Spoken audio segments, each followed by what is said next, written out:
My dear brothers and sisters in Christ, sa ating buhay, mayroong tinatawag na selective faithfulness. Selective faithfulness.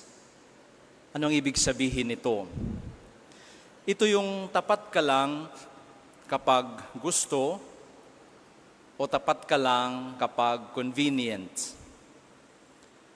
For example, parang yung kaibigan mong laging present kapag may malalaking handaan sa inyong bahay. Pero kapag oras na para maghugas at magligpit ng pinagkainan, busy na. O ikaw na nagsasabing faithful sa iyong friend, pero nagkamali lang ng isang beses, iyon ang tinalikuran. O yung mga sumusuporta sa mga politiko, more than supporting the principles and values that must be upheld in government service. O yung mga nagsiserve sa simbahan kapag may mga big events, pero sa mga ordinary circumstances, madaming excuses. Selective faithfulness. Sa pananampalataya, ganito rin tayo minsan.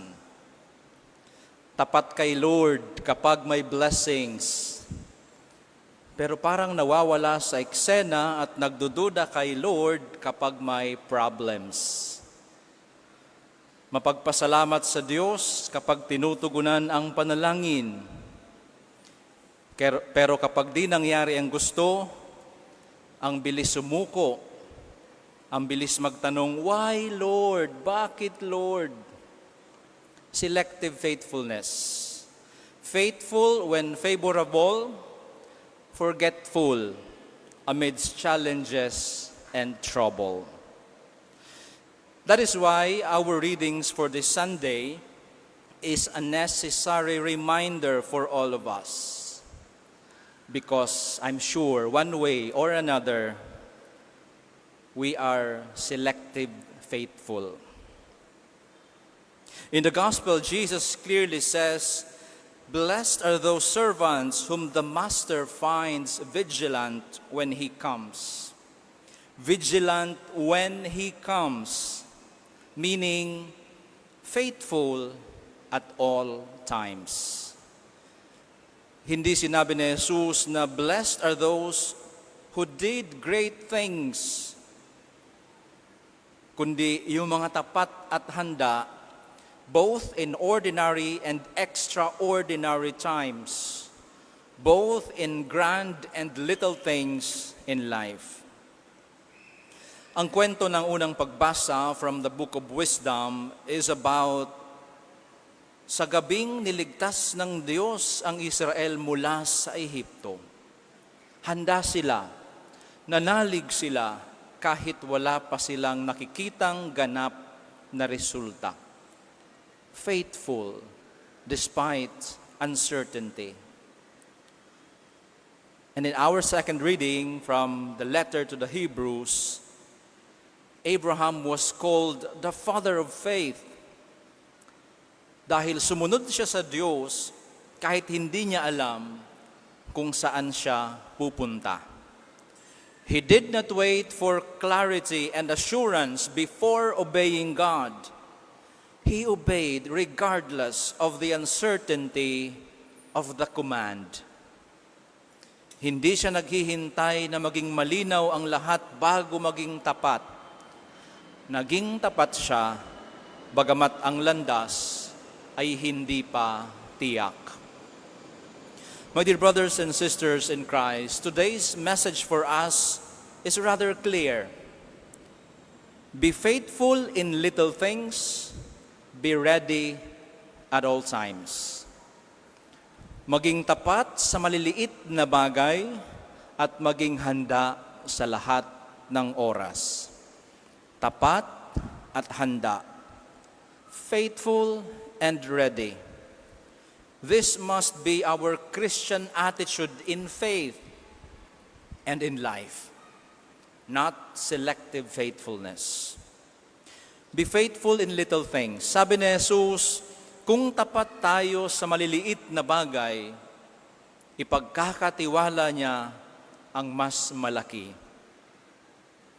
Maraming tao ang gustong kumilos o maglingkod sa malalaking misyon, pero ayaw gumawa ng simpleng gawaing bahay, o magbigay ng simpleng tulong, o maglaan ng oras ng panalangin.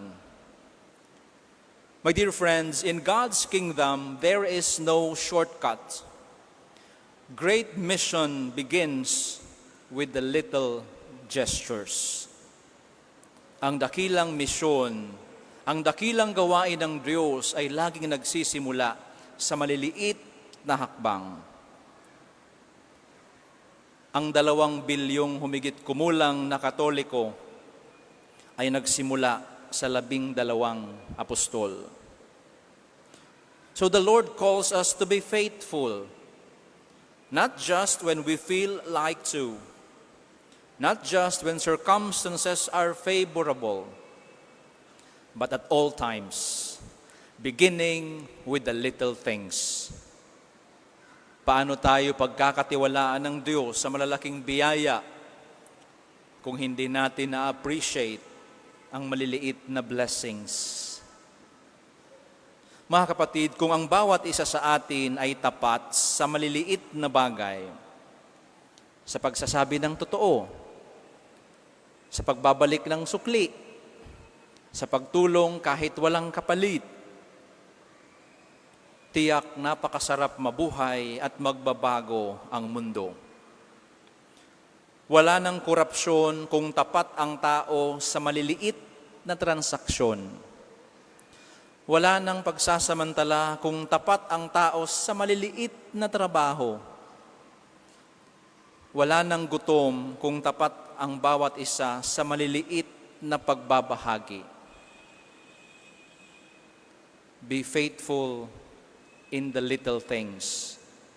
It's the little things that matters. Be ready at all times. Hindi natin alam kung kailan darating ang Panginoon. Pwedeng sa huling hininga natin. Pwede ngayong mismong oras na ito. Pero alam natin kung anong uri ng puso ang gusto niyang makita sa atin. Isang pusong gising, isang pusong mapagmahal, isang pusong bukas palad sa paglilingkod. Kapag araw-araw tayong handa,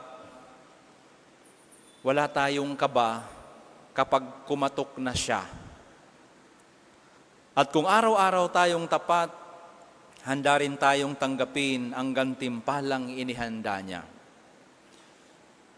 There is no definite time when God will call us back to Him or when judgment will be upon us. So our attitude should be anticipatory. And we anticipate Christ's return by preparing ourselves every day. Strive to be good every day. Forgive at all times. Seek the truth and work for justice at all times. Share little acts of goodness every day. Love at all times. Hindi natin alam ang huling desisyon o ang huling ginawa na pala natin, ang huling gagawin natin sa ating buhay. We'll never know. The last act or decision that we do could be the last thing that we can ever do. So make it count. Make it good. Make it right. Be faithful in little things. My dear brothers and sisters, today's message for us is rather simple and clear. Be faithful in little things, be ready at all times. This is how we can be good Christians. This is how we will be able to make the most of our lives. Today, let us commit to be better than who we were yesterday. Simulan natin sa pagiging tapat sa maliliit na bagay at sa pagiging handa sa lahat ng sandali ng ating buhay. May this be our hope, for this is God's desire for us. May it be truly so in our lives. Amen.